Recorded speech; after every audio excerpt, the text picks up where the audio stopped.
Assalamualaikum warahmatullahi wabarakatuh. Perkenalkan, nama saya Risti Adila, mahasiswa dengan NIM 203220075, Prodi MPI semester 6 kelas C. Di sini saya akan membahas mengenai bagaimana cara membangun lembaga pendidikan Islam bermutu. Sebelum lanjut ke materi, saya akan sedikit menjelaskan mengenai mutu. Mutu adalah hal yang sangat penting dalam dunia pendidikan Islam, karena lembaga yang bermutu akan menghasilkan lulusan yang unggul baik secara spiritual maupun intelektual. Di era globalisasi dan digitalisasi saat ini, lembaga pendidikan Islam menghadapi berbagai tantangan, mulai dari kompetisi dengan lembaga lain, tuntutan kurikulum modern, hingga keterbatasan sumber daya manusia. Yang pertama, saya akan membahas mengapa mutu pendidikan Islam itu penting. Karena yang pertama, pendidikan Islam itu harus relevan dengan zaman. Dan yang kedua, lembaga bermutu melahirkan generasi berakhlak dan berilmu. Dan yang terakhir, karena tuntutan global. Maksudnya, mutu menjadi indikator utama keberhasilan suatu lembaga pendidikan, termasuk pendidikan Islam. Di tengah-tengah tantangan global dan arus teknologi, lembaga pendidikan Islam tidak hanya fokus pada aspek spiritual, tetapi juga perlu unggul dalam manajemen, teknologi, dan strategi pembelajaran. Lembaga bermutu akan melahirkan generasi yang berdaya saing dan tetap berpegang teguh pada nilai Islam. Selanjutnya saya akan menjelaskan pengertian mutu pendidikan Islam. Apa itu mutu pendidikan Islam? Nah, mutu ialah tingkat keunggulan layanan pendidikan, sedangkan dalam Islam ialah integrasi antara iman, ilmu, dan amal. Dan ukuran mutu itu yang pertama ada akhlak, kompetensi, prestasi, dan inovasi. Maksudnya, mutu adalah tingkat kualitas atau keunggulan dalam penyelenggaraan pendidikan. Dalam pendidikan Islam, mutu tidak hanya berarti hasil akademik, tetapi juga sejauh mana lembaga mampu membina keimanan, memberikan ilmu yang bermanfaat, dan melahirkan amal nyata dalam kehidupan. Jadi, mutu dalam pendidikan Islam bersifat holistik, artinya mencakup spiritual, intelektual, dan sosial. Selanjutnya tentang indikator mutu lembaga pendidikan Islam. Nah, ciri-ciri lembaga pendidikan Islam yang bermutu itu ada beberapa, antaranya kepala sekolah atau kiai yang visioner, guru yang profesional dan religius, kurikulum integratif atau agama dan sains, dan sarana prasarana lengkap dan mendukung. Dan yang terakhir itu ada budaya mutu. Lembaga pendidikan Islam dikatakan bermutu jika pemimpin yang inspiratif, tenaga pendidik yang kompeten dan berakhlak, serta kurikulum yang mengintegrasikan ajaran Islam dengan pengetahuan umum. Sarana juga harus memadai untuk memperpanjang atau menunjang proses belajar. Dan yang terpenting adalah adanya budaya evaluasi dan perbaikan terus-menerus dalam lembaga pendidikan tersebut. Selanjutnya, saya akan menjelaskan mengenai langkah-langkah pembangunan mutu dalam pendidikan Islam. Yang pertama itu ada rumuskan visi dan misi. Yang kedua itu buat program jangka pendek dan jangka panjang. Dan yang ketiga ada libatkan semua pihak, artinya libatkan semua stakeholder atau pemangku kepentingan.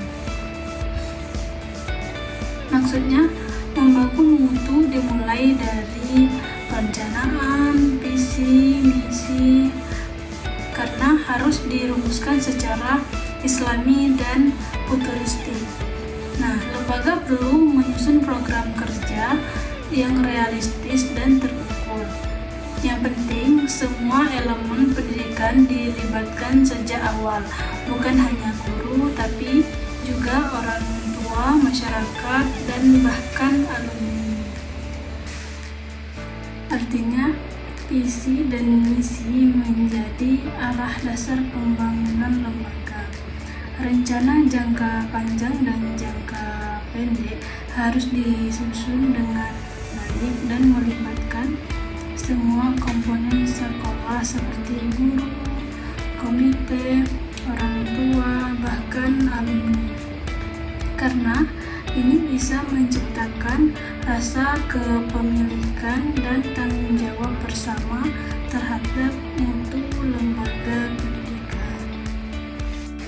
Langkah selanjutnya itu ada peningkatan SDM.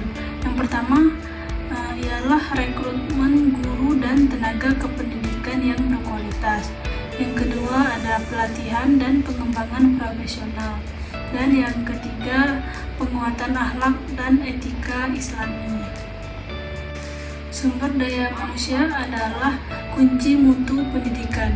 Guru harus memiliki kompetensi pedagogik dan kepribadian yang mencerminkan nilai-nilai Islam.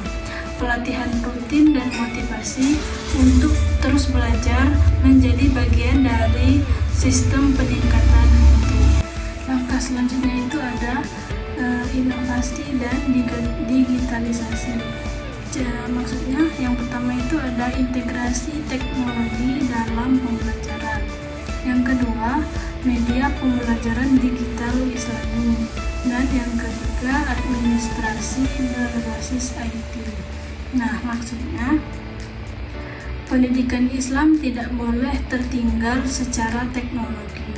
Pemanfaatan media digital seperti e-learning, aplikasi Al-Quran, atau simulasi pembelajaran harus ditingkatkan agar siswa tertarik dan belajar lebih efektif. Langkah selanjutnya itu ada manajemen mutu terpadu. Yang pertama langkahnya yaitu fokus pada kepuasan siswa dan orang tua.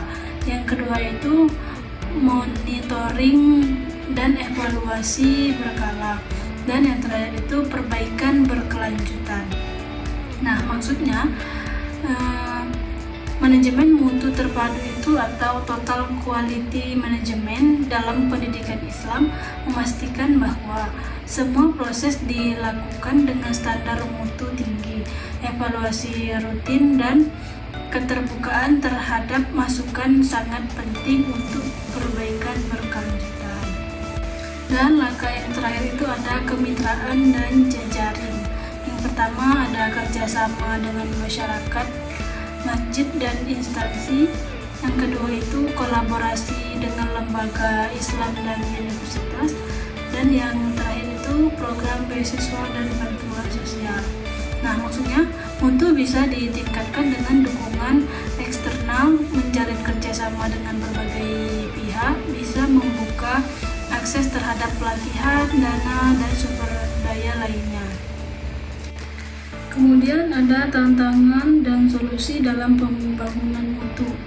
Tantangan dalam pembangunan mutu yang pertama ada keterbatasan dana dan fasilitas, yang kedua kurangnya tenaga pendidik yang profesional, dan yang ketiga kurikulum yang kaku dan tidak fleksibel.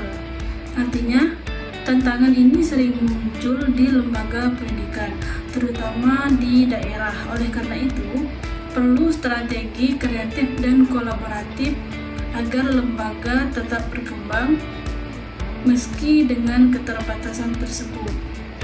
Nah, solusi dan strategi pemecahannya yang pertama itu ada pelatihan guru berbasis kebutuhan, dan yang kedua itu revisi kurikulum berbasis integratif. Nah, solusinya ini bisa berupa optimalisasi anggaran sekolah, peningkatan kapasitas guru melalui pelatihan, dan revisi kurikulum agar lebih kontekstual dan sesuai perkembangan zaman. Dari penjelasan tadi dapat disimpulkan bahwa pendidikan Islam bermutu adalah tanggung jawab bersama, mulai dari visi, misi, guru, dan manajemen, hingga inovasi. Artinya, mutu lembaga pendidikan Islam tidak bisa dibangun dalam semalam, butuh sinergi dari semua komponen, dengan strategi yang tepat dan nilai Islam sebagai pondasinya. Lembaga akan menjadi pilar peradaban umat.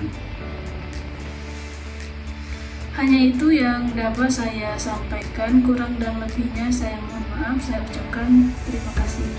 Dan saya akhiri, wassalamualaikum warahmatullahi wabarakatuh.